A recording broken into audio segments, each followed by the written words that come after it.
Welcome to another installment of going through Genesis, and we're in chapter 1 through chapter 2, verse 3. That's where we're hanging out. This is I'm calling this Creation Workshop number 2 because last time was Creation Workshop number 1. So we are going to continue in what is the first creation story. And we'll be here for a little bit longer. Want to remind us of a couple things that will hopefully help for tonight, things that we've already seen.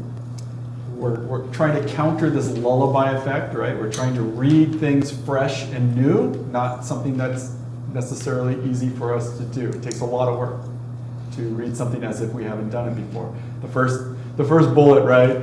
Easy to write, hard to do. We're going to clear our minds of previous meaning. We're just going to try to read it fresh, read it carefully. So that will be our first step. Read it carefully. Read it from a different version very often helps. Michelle received her different version this week, came in the mail. So she can share that with you later. Ask questions as you're reading. A lot of different ways that we can do this, different games that we can play that we talked about. You can always ask, like, how's this different than the thing before? What do I expect to happen next in the story? Why is this an outstanding problem in my head? This doesn't make any sense. By the way, many of us have been trained from a young age to not ask questions, right?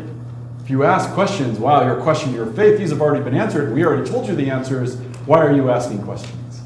Which is really just somebody saying, I don't really want to think about anything, and I don't really know the answers, so don't ask, right? That's really what it is. In every other part of life, somebody who asks questions is somebody who is like interested in learning. That's like an indicator that you're a good student. So we want to make sure that we're asking good questions. And this, if I didn't know anything about it, what comes to mind? What bothers you about the story? What's just weird about it? Different. We talked about, from a question point of view, that we have big questions and small questions. We've got internal questions and external questions. We don't really care too much about external questions, right?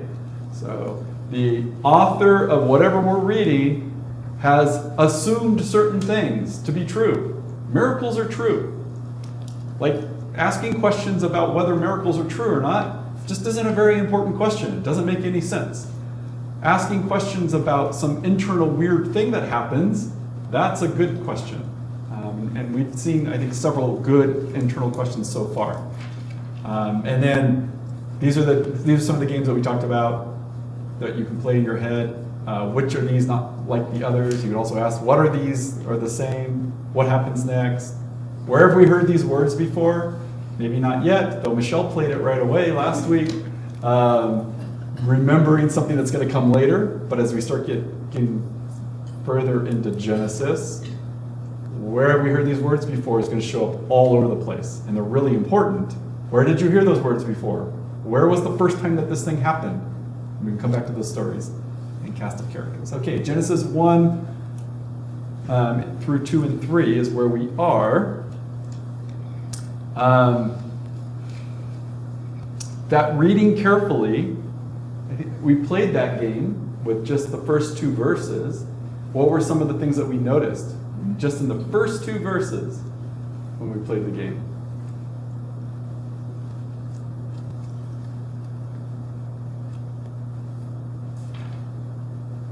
There was a light but no sun. Right, there was a light but no sun. That's one thing. Anything else in those first 2 verses? All right, we'll come back to that maybe in a little bit here. All right. Surely the word God is significant. Okay. He's the source of it all. All right. So we're going to do the similar thing that we did last week, because your homework for this last week was to read again and see things that you hadn't seen before. And then we came together and we shared some of these things that we hadn't seen before, or things that were different. And hopefully now, maybe you saw a little bit of how to do that. Maybe you've seen some new things. If I remember right, I do remember right, because I wrote the email. I gave you 3 things to look for, like some additional things to kind of maybe dig into.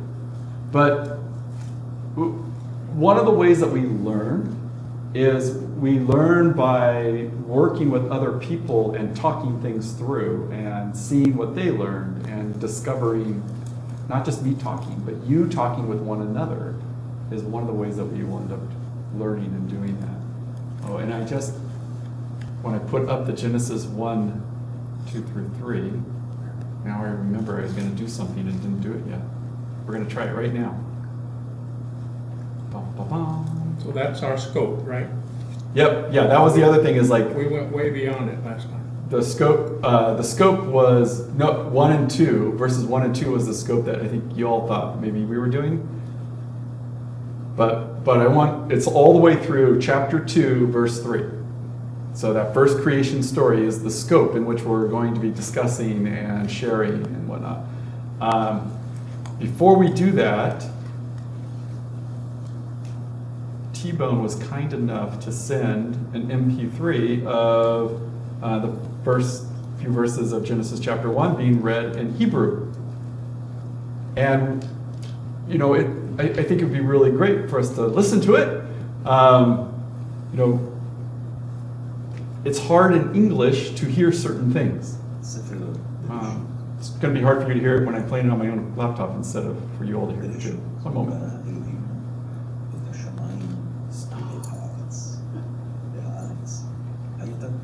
Technology's hard. Technology's hard, yeah. I should come up with a different career. Do we have a translator? No, that's the whole idea. You don't have a translator. You've heard these words before, but now you're going to get to hear the rhythm of it in the original language, right? But you're not going to hear it until I fix it. There we go. All right, here we go. Start from the beginning. ספר בראשית, פרק א'. בראשית ברא אלוהים את השמיים ואת הארץ. והארץ הייתה תוהו ובוהו, וחושך על פני תהום. ורוח אלוהים מרחפת על פני המים. ויאמר אלוהים יהי אור, ויהי אור. וירא אלוהים את האור כי טוב. ויבדל אלוהים בין האור ובין החושך. ויקרא אלוהים לאור יום ולחושך קרא לילה. ויהי ערב ויהי בוקר יום אחד. Okay. Anybody recognize anything out of that at all? Elohim. What's that? Elohim. Elohim, yeah, so we heard Elohim, right? Multiple times. Elohim, for God. Bereshit, anybody recognize that? Bereshit? It's creation. Created or creation? Yom. Yom is day. So, which we should know from like Yom Kippur. Yom, there's like all these Yoms, right? The Day of Atonement, Yom Kippur. So Yom, day. We'll stop there for now. But it was fascinating to me to listen to it, and I know a lot of words, but there were a bunch of words that just stood out. I was like, those words. They sound familiar. Did we hear, I can't say these right, but tuhu or boohoo in there? It sounded like it really quickly, but I wouldn't swear to it. But okay, because I remember them from last week when I read them in this other thing. Yeah, good. That's the only ones I recognize. All right. So you can kind of hear the rhythm then of it in Hebrew, right? And the sound of it there. I'm reading a book right now by a gentleman who's a translator. He's been doing translations of Hebrew texts for he's been doing it for 60 years now, and he wrote a book, like the book, on translating Hebrew poetry and how to do it. And one of the complications, and he also has a book on prose, like the prose of Hebrew, how do you translate it? And part of it is, like in that translation, you have to somehow pick words that will have the rhythm and the syllable count and how do you bring along all of the attributes of the thing that's in the original language that's pointing to something so that it's in the translated language so it still points to the same thing. And as you can imagine, it's hard.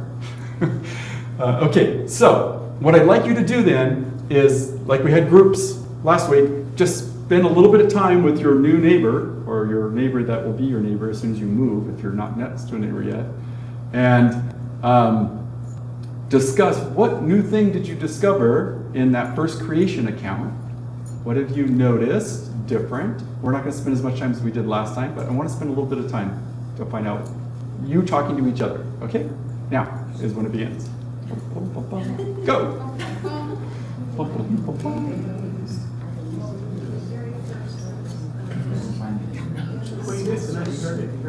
Bob, why don't you join the group right here? Without hurting your neck, though, sir.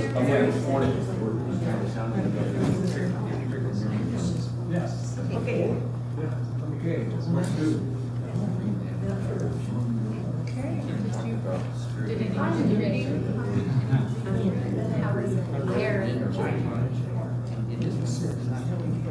It is hard to read it as though you've never read it. Some things are harder than others. Some that I can't see.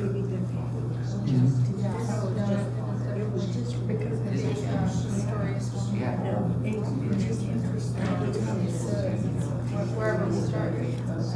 One thing that I caught this one, and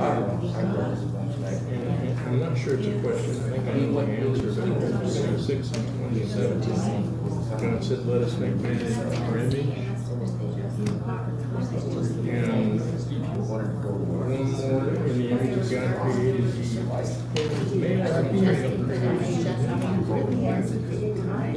I don't believe there are male and female in the spiritual world. Jesus said they're either married or given in marriage. I really think that the section came along when God created the woman and the man. I don't know.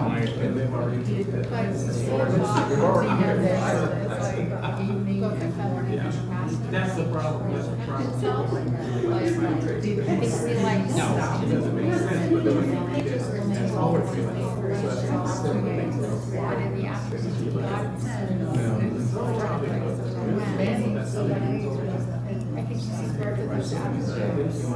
that feminine in my mind?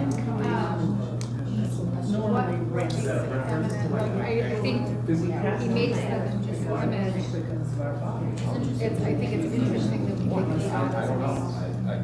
Because I think he comes.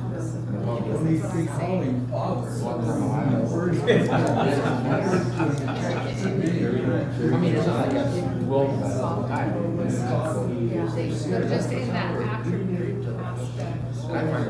Anyway, that's just some thoughts that I had before when I read that. He encompasses the attributes of heaven.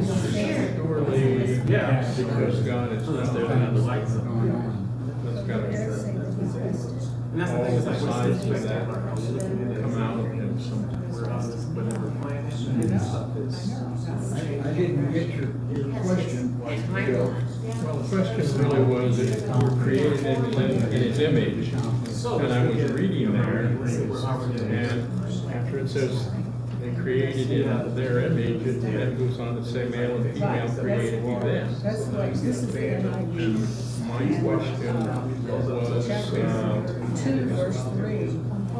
is there a female nature in this thing? I don't have an answer to that.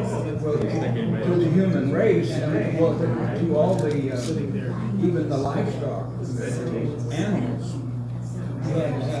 they have to have a male and female to have offspring. After its kind and the seed idea. Yeah, the seed too. they have to be pollinated, a lot of them, not all of them, but a lot of them have to get pollinated by another. Or is The seed concept is significant. Yes. My question that I ended up with was, why start here? And then he was, so, it never occurred to me growing up that there wasn't somebody writing down as they watch creation, play on the big screen. God says, here's the creation story, write down what you see. But he's telling these people coming out of Israel, this is my story, right? That's news. I'm like, oh wow, I never thought about this. But he's telling of people who don't haven't had close relationship with them even all these years later. And so why start here with creation? And I guess the answers I came up with were like, because it shows he's a God of nature. He made it good with those people, and they've seen a belief in many gods. He's saying, no, this is who I am, sovereign and creator. And I thought that was, to cement the trust, I think you would just start with this, all that. Well, he is the Right. But the source, he's the source of life, and so that they can trust, they go out and like, they start out with the like, this is a God that created to be good, Yes. Because people get gone on so long. Could have been more control when I asked him. It wasn't gonna happen. Yeah, what's what we want to know, like, who is this God? I don't see it's a concept. But that's what I mean, if that's the case, then that could be the same way. They think growing up, I always thought it's a house, it's not really a house. So I think that's. That is a great statement. Are we supposed to be discussing the whole chapter or just those 3 verses? No, the whole chapter, down to Genesis chapter 2 and Buddha. Chapter 1 How are you doing over here? through chapter 2. I wrote down, like, going by and writing people's names. And they had a good comment. Chapter thing. I might want you to share it here. We got in the middle of this thing, verse 22. God bless them. About the seed out there. If you just lost your hearing, take me out of your ear.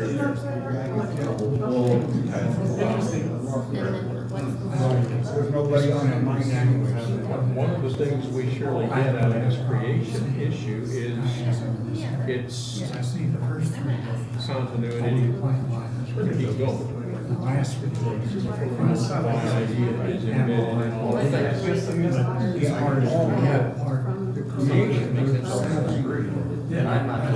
But then the 7th day he rested. I never really thought of it before, but the seeds that are inside of the fruit. What will happen? They have to have, the seed usually comes from a woman or a female. And then they're pollinated by different things. By something that the bees carry pollination to the well, we'll say strawberries. They have to pollinate that blossom, the blackberries, anything like that. It has to be pollinated somehow. I guess the peach trees that have the seed inside is pollinated and blossomed by another tree. The bees carry the pollen around. I don't know which one of those is. I don't know how they do that, but it works. It works. That's the main thing. And it's That's reproducing with their minds. It's mankind, the woman is part of mankind. And I know women don't like to hear it like that. They want to be womankind. That's true. Huh? Some women don't want to. All right. Let's, we're gonna share for a bit now of what are some of the things that we discovered. And then move on. I think what I'll end up doing here is I'm gonna just write them down. Last time I actually took notes differently, but let's see, maybe it'll work. Let's see if it'll work.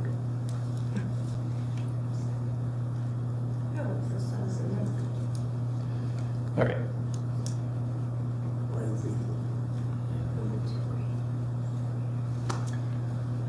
Who would like to share first? What are some of the observations that we have from this week? And some of y'all weren't here last week, so you've joined us online. But now that you're here in person, you might want to share. And I wrote down some people's names, so if you don't call on yourself, I'll call on you later. I think one of the things that we got that wasn't mentioned last week, Yep. verse 22, God blessed them, saying, be fruitful and multiply. Okay. The seed issue after its kind, going back over to verse 12 there. This ability to continue what God had started via the seed process. Okay. What else do we have? Well, he mentioned vault in the NIV version. Uh-huh. A vault to separate water, and later on there was a vault of the sky to give light on the earth, 17. Yeah. I'm not sure I know what vault means. It ends up, now you were the third person to ask that question, and so we're gonna at some point need to visit it. What else? What were some other observations? And in verse 1, it says, God created the heavens and the earth. And in verse 2, it says, the Spirit of God was hovering over the earth. What is the difference? Why is it not saying God was hovering over All right. So, God, and I'm just gonna say God versus Spirit of God. What's the deal here? Good observation. God is a spirit, isn't he?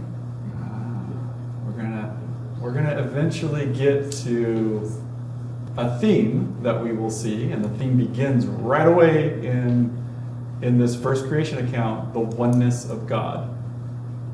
God is one.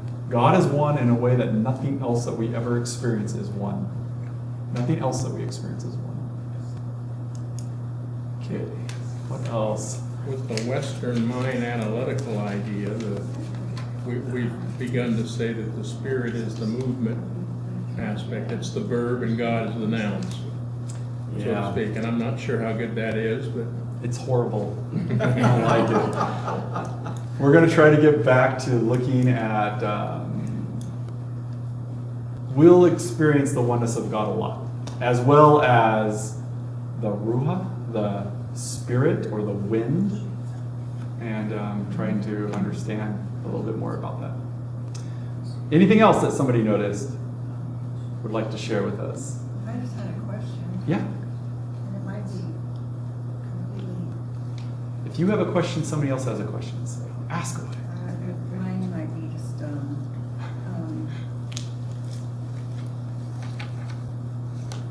God doesn't, we can't put time on, 'cause God, we don't know what God, the meaning of time is for God, right?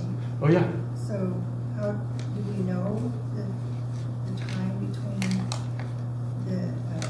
when he created the heavens and the earth and the first day? Ah, good question. Okay.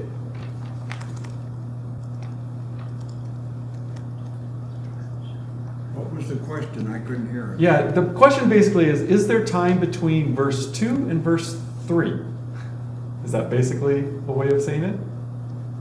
What is the Or time? was there time? Yeah. Okay. Good question. Any, I think I wanted to call on Linda because Linda hasn't called on herself. Linda, you had an observation. What was your observation? Which one? Oh, well, I heard the one you were talking about, something about evening, an observation about the word evening. Well, I'm kind of on the same level with Jan. God is timeless. Okay. And so he put evening and day for his creation. He's creating time as he's creating everything else. Yeah. Because even though we don't know what that time period was, it could have been 24 hours, it could have been 1,000 years, who knows? But he created time, Yeah. and he's timeless. All right. So the time was for his creation. All right. Yep. He gave time to his creation. That's one of the things he's created. Yeah, and that in a sense comes back. Would you like to say something? And it was good? It was good. We fight with time. Wow. Oh. More. Interestingly, on that time issue, there was time while they were innocent in the Garden of Eden.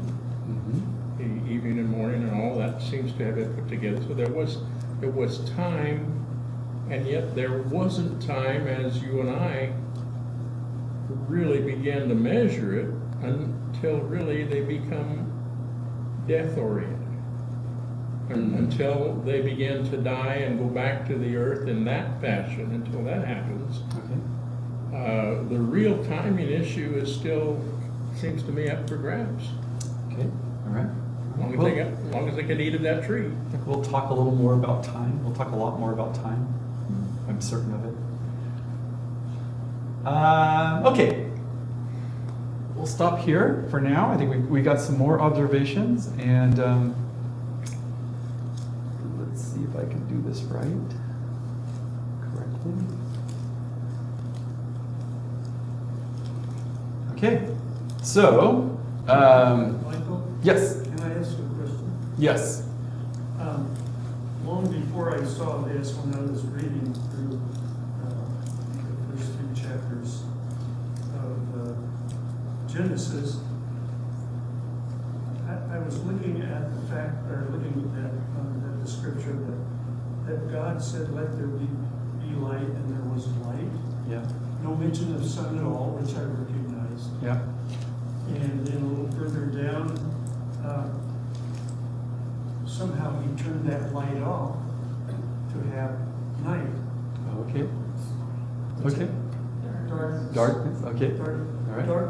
Darkness. And I was trying to work through that. Yeah. My thinking was, did he have a light bulb there with a switch that he pulls? Okay. Yeah.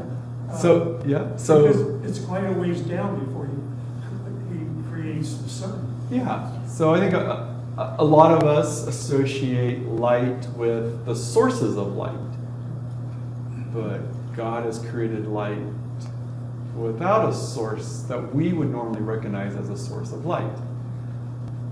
And at the moment, I'm just going to throw out an interesting thought. It's the very first thing that we're told in this narrative that he creates, which is interesting to me. So, out of all things, that's what we're told he creates before he creates anything else. Can I throw out mine? Yes, yeah. I've always thought of things of how, when I read the creation story, is how God made creation, and this time I was thinking more of like, why is he starting here? Why is he telling the story right now? And to me that changed a lot. Like, he's got these people coming out of Egypt, and he's starting out with, they know all these Egyptian gods, but like, he's starting out telling them I made everything you see. I made you.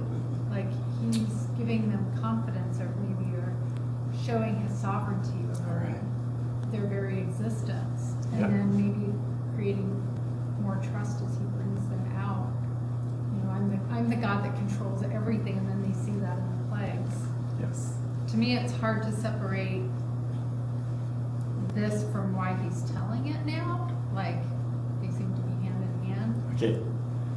Good. Yeah, so Michelle's bringing things back from our normal Greek way of thinking about how something was done into the asking the question of who and who's involved and why is it happening, right? Those are more Eastern ways and Eastern questions. Those are really good questions.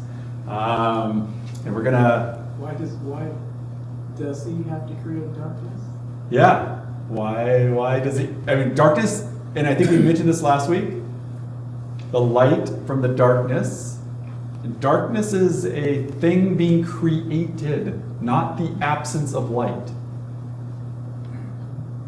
The wording in Hebrew is, it is a thing that he is bringing into existence, not just the absence of a thing. Okay? So one of the things we noticed when we read the first 2 verses last week, and we were just like careful about our reading, and I had you think in your head about what it was. And Pam noticed it this time as she was going through it. This ex nihilo is the term that we would use to talk about creation in Latin, meaning from nothing.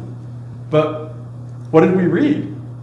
There isn't nothing, there's a something. And the creation story is about God taking the something and forming it, right? He's separating or forming things. And so this is just an example. As we read more carefully, we see things, as we try to forget what we know or what we've been taught or what we think we know, we start seeing things a little differently. And we had a whole bunch of questions or things that we noticed last week. And I bolded some of them because there's some of the things that we're going to dig into a little deeper as we go. Like the first one, after each thing created, it was good. That was one of the things. Evening and morning was a thing that seems weird to us. Like who says that? Who says evening and morning's a day? That's weird. Initial light is before sun. Things seem to be created in categories. The first 3 days are separating. The next 3 days are filling. There's these days, seasons, and festivals. Michelle talked about like we're made for us, for the creation. Okay, so let me ask you this. If you were to just like think, big picture, step way far back and think, like what is it that stands out as a theme? Is there a theme as you think about the whole entire thing? God is in control. Well, definitely God's in control. Okay? That's definitely a theme, or he's the one making all this stuff, putting it all together. Yeah. He seems to have a plan, Yeah. step by step. His Okay. plan. Okay, we will definitely talk more about plan, for sure, yes, okay. Anything else that stands out? This could come maybe from phrasing that you hear over and over again. It's good. It's good. Like, we're not taught this, which is why we don't maybe see it. Like, God keeps saying over and over and over again, it's good. I did a thing, it's good. It was good.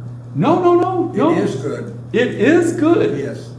It is good, right? He creates something and he created it and it was good. Like, it's a good thing.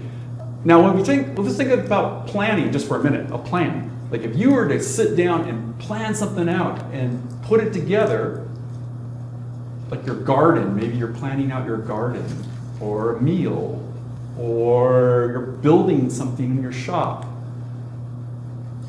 There's a plan, and then you execute the plan, and then what happens at the end of that? You're proud of yourself. Well, you evaluate it, right? You evaluate it and you go like, either it was good, or maybe not so good. We need to adjust it a little bit, right? We need to fix it. Like when you look at things, we do this in like Michelle does it in art. I did it today. Okay, She but it did is it not today. good. She said, I got home, she said, I painted this thing, it is not good. And I looked at it and like, it looks amazing to me, I don't know. But that's part of what we do, right? That's part of the creative process, is at the end of the creating part, we look at what we've created, we kind of judge it, right? Not kind of, we do judge it. And God, each time he looked at the thing and he judged it and it was good. Okay, so that's like one thing that I think is a pretty big theme that stands out over and over and over again. So if he's got a plan, I think of the word order. Okay? And it seems to me if there's anything about God, it's order. All right? I was going to use the word sense, but it's not even appropriate in God's. Okay? But order seems to just be in when you look at the universe that he created, now that we're able to look back at it Yeah. with microscopes and telescopes and all of that, when you see the order that is there, and it is a sustained order, Okay. So it keeps happening for some reason, you know? oh yeah, for some reason. Yeah, well, we kind of guessed, maybe, or I guessed at that last week. Michael, Yes. let me play, pardon the expression, devil's advocate for just a minute. Oh, I might not let you. Because we're running out of time. I'm trying to think of something that God created that wasn't good. Oh, let's not play that game yet. Oh, okay. We might get to it actually in an Isaiah verse coming up, but not today. We're not leaving this for a little while. There's a lot for us to see. Okay, so Tov Meod is the term very good, right? He gets to the last day and he looks at everything that's happened and he just sums it up as, this is very good. This thing that has been created is very good. So very good. So now, let's come back to something that Michelle mentioned a moment ago. Who's the audience of this? Well, it would be the children of Israel. Okay, the children of Israel. And where are they? In captivity. Not in captivity right now. Fresh out of Egypt, yeah. Fresh out of Egypt. Just got out of Egypt. Well, it depends on what time Moses wrote this. We're going to say Moses got this message at Sinai because it just makes my job easier. All right? How can you say that? Well, he dies before they enter in the promised land. So whether he's doing it while he's wandering around, for 40 years, or he writes it right away, doesn't really matter. We're going to say Moses wrote it. Yes. And it's before captivity, right? There's no captivity yet. It's like he's got these 40 years. He's going to put it down. There's no captivity. They were in captivity. Well, they weren't really in captivity. What were they? They were slaves. How did they get to be slaves? The Egyptians forced them into it. They were there in Egypt, and they just stopped them from being free. Okay, so Joseph has his family all move in. He gives them an area. It's like, and they get a choice area. They get a really, really nice area, and they live there for a while. And as you do, pretty soon you're a big population, and like, I don't know about these Hebrews, simply meaning the people from the other side of the river. That's all that means. These Hebrews are not so sure about them anymore, and pretty soon they're like, maybe they can just be slaves because, well, a lot of them. Maybe that's what we'll do with them. So they're slaves, and now they come out of Egypt. What was one of their jobs when they were there? Making bricks. Okay, making bricks. Now, what is your value based on if you're making bricks as a slave? Very good. You might have a decent value. What would it be based on, though? On how many bricks you can make. On how many bricks you can make. How good they are. Like, yeah, if you can make a lot of bricks, you got pretty good value, right? What happens if you like you can't make bricks one day? Oh, I don't know, maybe we'll give you one more day to figure out how to turn this around, but you better make twice as many bricks because you're behind your quota, right?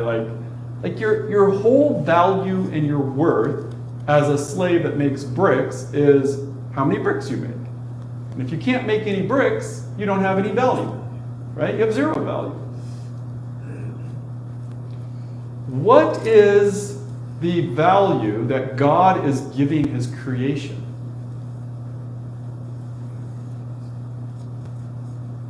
He's showing them that he loves them, that he got them out of this captivity. And what do they have to provide in return? They for have to value? respect his laws. Because he creates everything, and what does he say about it? It's just good. I mean, it's just kind of good the way it is, right? Like, under Pharaoh, things are good if you're making bricks, right? And if you're towing the line. If you're not, then we're going to take away the straw, and you're going to have to go get your own straw to make the bricks, right? But you're still making bricks. Your Goodness. Based upon what you do, but What's that? your value is based upon Yeah, what you do. your value is based upon what you do and how much you can produce. But in God's economy, your value is based upon the fact that he created you. You have intrinsic value simply because God created you.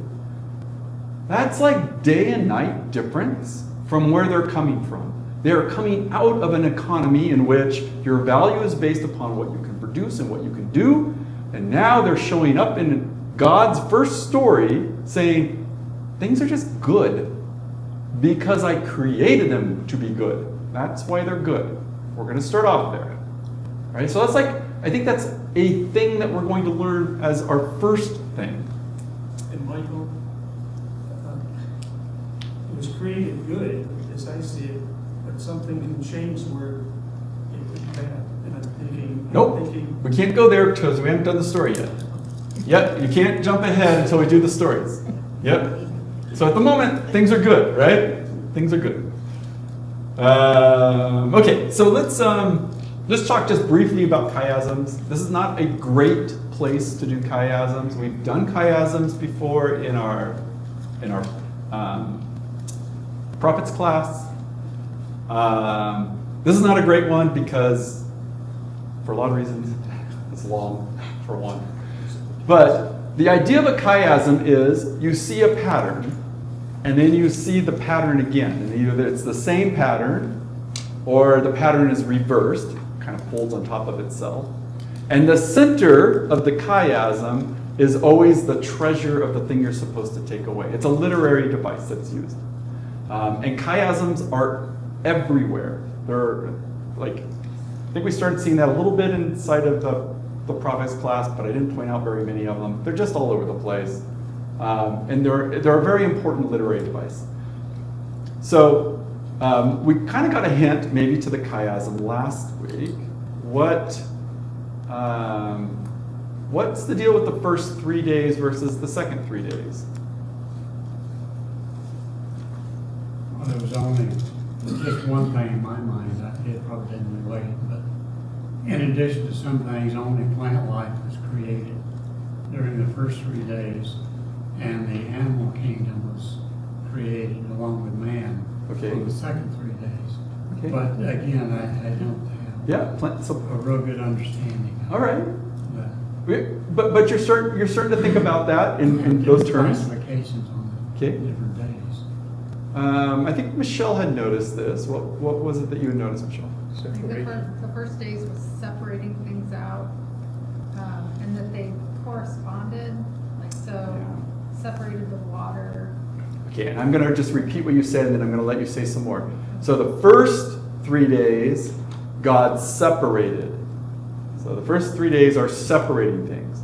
Separating light from darkness.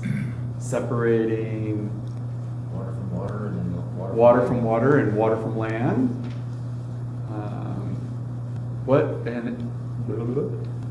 And then what is the next set of things? It's filling. Okay, so the next set is filling, and what did you notice about the filling? That, like on day 2, he separated the firmament from and the water, and then he filled those things. He filled the sky with birds, and he filled the water with fish. Okay, And then on this 3rd day, he separated the earth, or the land, and put vegetation on it. okay, And then he creates the animals to fill it okay. on the 6th day. All So right. they sort of match up. Yeah, so there's a matching. It separates the things, and then in that order, he fills the things, right? Okay, so that's one. So that's one set of things that we can look at, right? Like, how are these same? How are they different? Playing that game, they're the same. The first 3 are the same because they're separating. The last 3 are the same because they're filling. The things that got separated then got filled in that order. Okay, so that's one indicator that we might have a chiasm. What's the next indicator? There's another one. It's probably less obvious. So unless somebody just knows it, I'm not going to draw this on for you. Yep. Okay. I don't know that this is a chiasm, but there was an order the way he created. Because the birds and the fish depended on something being made first. Okay. And the animals depended on something being made first because they had to have food to eat. Yep. Okay. And man had to have something to eat. Yes. So all this other stuff was created Yeah. in sequence. Okay. So there seems to be an ordering in that too. Yes. Good. All right. So how does the whole thing end? One thing that we haven't talked about at all, really, maybe because it's in chapter 2. How does the whole first creation story end on day 7? Well, there was no woman yet. It was just man. Ah. But in the first version, you would take man as to be plural as to both, but he goes back and gives a little more detail on the 6th day. Okay. All right. We'll come back to that one for sure. You know what? No, we'll come back to it. Day 7. What happens? Rest. He God rested. Rest and sanctification. Okay. Rest, sanctification. One more thing that he does to it. He sanctifies it, and he Holy. calls it holy. Blessed it. Was that blessed it? Okay, he blessed it. He sanctified it or made it holy, and he blessed it. So that's the 7th day. And what is God doing on the 7th day? Resting. So when you're resting, what are you doing? In theory, nothing. Taking a break. Because he's tired, right? So God's going to rest. Doubt that. All right, how does it all begin? Before Hanging creation. What? God's hanging out. What Hanging should out? I do with all this stuff? Doing nothing. Doing nothing. He's kind of doing nothing. He's doing nothing at the beginning. He's doing nothing at the end. If you were to count the Hebrew words, maybe assuming this was a chiasm, and pull them into the center, we end up with this verse, and then I'll tell you which word's in the middle here in a second. So this verse, I wrote 15, but I thought this was 14. Okay, good. This is verse 14. I don't know why I wrote verse 15. God said, and I'm reading out No, of... it is, it's 15. Okay, 15? They started in 14, said something else that I was interested in. Never mind. Let there be luminaries in the firmament above the heaven to separate between the day and the night, and they shall serve as signs and for festivals and for days and years. Right. This is the center, and the word that's in the very center is the word in this that is festivals, and the rest of you probably have something else. What do you have? Sacred times. Sacred times, good. What else does somebody have?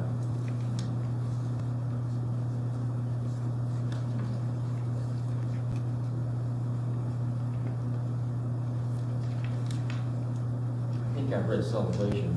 Celebrations? Seasons. Seasons. Probably a lot of yours might say seasons. Okay, so seasons, sacred times, maybe celebrations, festivals, which that word is moed. So moed is this word for that's being used, and it's in the center, which are the festivals. And Michelle made the observation that, like, right here in the center of creation, God is like creating something for man that will be used later to mark these things called festivals. So what are the festivals? By the way, Moed is like, it's translated a whole lot of different ways, depending upon the version you have. Like if you were to look it up in a King James version, it's like 130 times it's translated as community, and like 23 times it's festivals, and 13 times it's seasons. Like the whole idea of Moed is that it's this idea of an appointed time. And that appointed time is going to be a festival that God gives. Now, does anybody remember any of the festivals that God gives? Name any of them that you know. Tabernacle. Feast of Booths. The feast. Feast of Booths. Yep, a festival is a feast. Yep. Feast of Booths is one. Any others? Atonement. Passover. Day of Atonement. Day of Atonement. Passover. We got 3. Feast of Unleavened Bread. Feast of Unleavened Bread. We've got 4 now. Aren't there, like, Aren't there like 7? Yes, you're right. There are 7. Aren't there 7? Okay, so there are 7 that are called out as these days that happen once a year. If you want to find like the summary of them, Leviticus 23 is the summary where God re-gives them all, and these are all of them. And he starts off with the first one, Sabbath. Well, Sabbath is a little different, or Shabbat. Shabbat occurs once a week, right? Like every week. But the rest of them occur, and I put the names of the month based upon the Jewish calendar names, which is a lunar calendar. And so those are the different festivals that are occurring. You recognize, I'm sure, probably almost all of them, if not all of them, right? These are things that we know about, and these are festivals that we understand. We'll talk more about festivals later. But in Leviticus 23, okay, so Hashem spoke to Moses, saying, "Speak to the children of Israel, say to them, Hashem appointed festivals." Now this one says festivals. Yours probably says appointed times or something like that. That you are to designate as holy convocations. These are my appointed festivals. For 6 days labor may be done, and on the 7th day is a day of complete rest, a holy convocation. You shall not do any work. It is a Sabbath for Hashem in all your dwelling places. These are the appointed festivals of Hashem, the holy convocation. And then it goes on and it lists in this order every single one throughout this chapter. So God just kind of re-giving, this is what the festivals are in one quick look-up guide, as opposed to having to look through all of the places I gave them to you earlier. Leviticus what? 23. Leviticus 23. One thing I wanted to read. This was, Hirsch, this is from Hirsch. The festivals include the Sabbath, including the Sabbath, are called Moed, appointed times, because they are special days when Jews meet with God, as it were. Just as Moed in space refers to locality in which people have as their appointed place of assembly. So in space, a Moed is, and I'll give you an example, Ohel Moed, which is the tent of meeting. It can represent where they're going to meet, Moed. So in space, it's that. So Moed in time is a point in time in which summons us communally to an appointed activity. In this case, an inner activity. So Shabbat, they are appointed a time. So each of these are appointed times. Okay.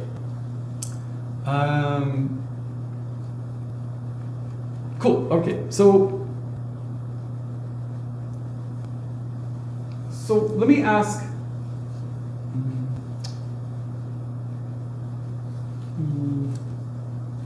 Let me not worry about it. Let me ask this, actually. Let me ask. So what's the deal with festivals? This list that we had. When you think of a festival, what do you normally think of?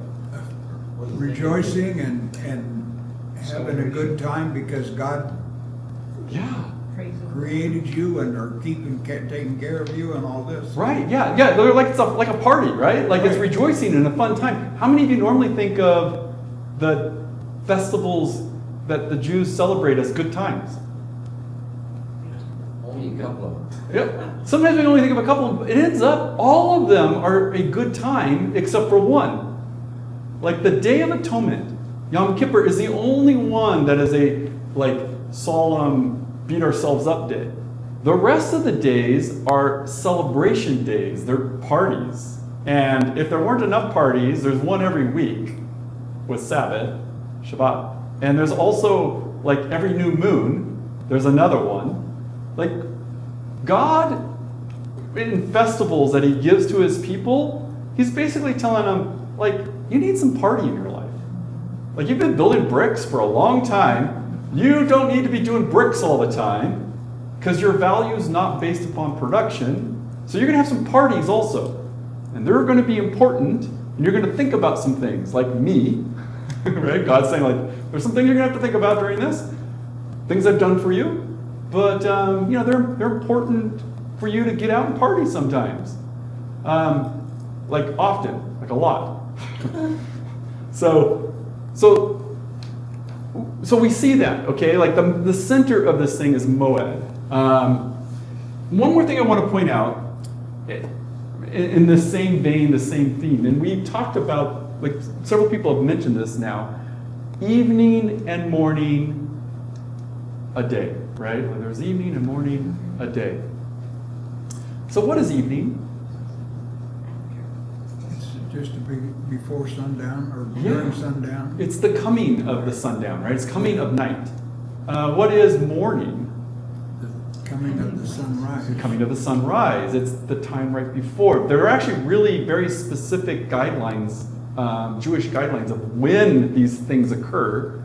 You can measure them based upon what you can see and what colors you can see. If you had two swaths of color, for example. But it isn't day yet, and it isn't night. It's the coming of these things, right? Now, how many of you normally measure days, evening and morning, a day? Half a day. Yeah, that sounds like half a day. That doesn't sound like a day. The morning is the beginning of the day, and the evening is the end of the day. It sounds like it should be that way, right? Evening should be the end of the day. But in God's economy, it's reverse. What does your day begin with in God's economy? How does it start? Rest, right? Your day begins with rest in God's economy. And then you work. All of this is upside down from where they just came, right? God says, you begin with rest, and then you're going to have a day. You can do some work. But you're going to begin with rest. Festivals and parties, they're good. You should be thinking about those. They're important. And by the way, I created everything good, and it has intrinsic value as it is, not because of what you're going to produce and what you're going to do. All of these things that we just learned in this very first bit tells us that God's economy and the way that God works is nothing at all like Pharaoh works, right? Very drastically different by telling us a story about his creation. All I was going to ask is, so if I go to bed at 10 o'clock, that's the beginning of my day. No. Because I was going to say, well, then the next night I might go to bed at 8 o'clock. But when is evening? Bob told us. When is evening? When the sun is going down. At the coming of, so as the sun is coming down. Like, it is the approaching of night. It's not the sun down yet. It's as it's approaching is evening. And so most people, especially in a culture where you don't have electric lights, that's when you're going to begin rest, right? You begin rest when the sun goes down, as it's approaching that. And so one of the things I'd like you to do this week and think about is, what are some of the reminders in this first creation account that we have? I think I've mentioned 3 of them now, that the creation account tells the people, you got to remember, who are the people that are the audience? One of them, well, rest is important. It's a reminder in the creation account. Like, as it is sun's going down for us in the evening, it reminds us also that there's value that God has in us, not for making bricks, but rest is important. We have value just in that. What other types of things do you see in that creation account that that God is trying to really like remind his people about? And think a little bit about that for this week. We're not moving away from the first creation account yet. We've got a couple more things to talk about. But try to think about it just from, what are the pictures that you see? And are there things in those pictures that remind you, that you, today even, that can remind you of something? What do you see in those? All right? Hopefully that's clear. I'm getting some looks like it's like mud clear, and not clear. Clear as mud. Yeah, that's not the clear I was hoping for, but you know. All right, thank you.